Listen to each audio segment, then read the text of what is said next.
कभी सोचा है एक इंसान इतने खतरनाक स्तर पर पहुंच जाए कि 3 राज्यों की सरकारें मिलकर भी उसे 20 साल तक न पकड़ पाए, जो जंगल का इस्तेमाल सिर्फ छिपने के लिए नहीं एक युद्ध भूमि के रूप में करता हो।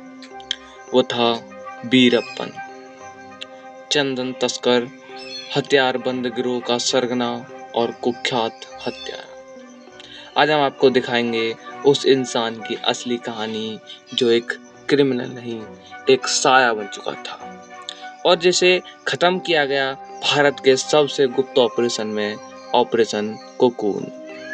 वीरप्पन का असली नाम था कूसे मुनुस्वामी वीरप्पन।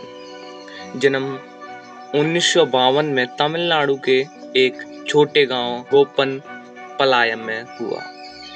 उसका बचपन गरीबी और जंगल के बीच बीता। उसके पिता लकड़हारे थे और वीरप्पन ने से ही कुल्हाड़ी पकड़ ली थी। पढ़ाई से कोई नाता नहीं था, लेकिन जंगल की भाषा, चंदन पेड़ की पहचान और छिपने की कला उसने 10 साल की उम्र में ही सीख ली थी। 17 साल की उम्र में उसने एक वन रक्षक की हत्या की और तभी उसके जीवन का रुख अपराध की ओर मुड़ गया। धीरे धीरे उसने एक गैंग बनाया और जंगल उसका किला बन गया। वीरप्पन को पता था कि सिर्फ चंदन बेचने से करोड़पति नहीं बना जा सकता। उसने शुरू किया हाथियों का शिकार। करीब 200 हाथियों को मारा गया और उनके दांत अंतर्राष्ट्रीय बाजार में बेचे गए। साथ ही उसने 10,000 टन से ज्यादा चंदन की लकड़ी की तस्करी की, जिसकी कीमत करोड़ों में थी। वो ट्रकों में लकड़ी छिपाकर बाहर भेजता और अधिकारियों को रिश्वत देकर कानून की आंखें बंद कर देता। उसने सैकड़ों लोगों की हत्याएं की। कोई भी अगर उसके गिरोह के रास्ते में आता तो जिंदा नहीं बचता।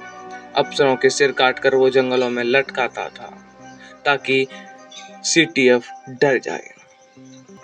2000 में उसने किया ऐसा कांड जिससे उसकी क्रूरता नहीं, राजनीतिक ताकत सामने आई। उसने अपहरण कर लिया कन्नड़ फिल्म के सुपरस्टार राजकुमार का। ये कोई फिरौती के लिए अपहरण नहीं था, ये एक पॉलिटिकल स्टेटमेंट था। 108 दिन जंगल में रखा। प्रेस और नेता रोज कैमरे के सामने आकर असहाय दिखे। सरकार को वीरप्पन से बातचीत करनी पड़ी। गोपाल नामक एक पत्रकार को जंगल में भेजा गया। अंत में राजकुमार को छोड़ा गया, लेकिन वीरप्पन पहले से कहीं ज्यादा ताकतवर और घमंडी हो चुका था। सीटीएफ को एहसास हो गया था वीरप्पन अब सिर्फ तस्कर नहीं, वो राष्ट्रीय सुरक्षा के लिए खतरा है। विजय कुमार नाम के एक अफसर को कमान दी गई। उन्होंने शुरू किया ऑपरेशन कोकून। महीनों तक मुखबिरी से जानकारी ली गई। सीटीएफ जवानों को आम नागरिक, मुस्लिम व्यापारी, बीमार आदमी के रूप में तैयार किया गया। जंगल के आसपास के गांवों में जाल बिछा दिया गया। प्लान था वीरप्पन को मेडिकल इलाज के बहाने गांव से बाहर लाना। इसके लिए एक एम्बुलेंस तैयार की गई और वीरप्पन को ये भरोसा दिलाया गया कि कोई खतरा नहीं है। 18 अक्टूबर 2004 की रात वीरप्पन एक एम्बुलेंस में बैठा। उसे नहीं पता था बाहर मौत खड़ी है।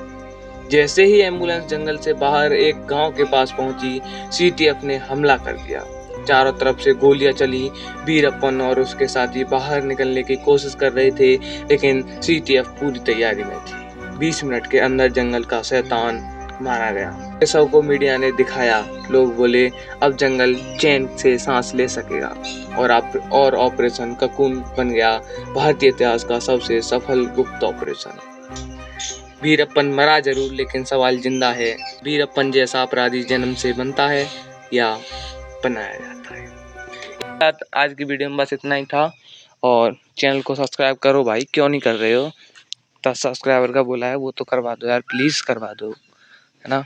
और चलो ठीक है, और सरप्राइज मैं 10 सब्सक्राइबर के बाद ही दूंगा, है ना। आप नहीं करवा रहे हो तो मैं भी नहीं कर दूंगा सरप्राइज, ठीक है। ठीक है चलो।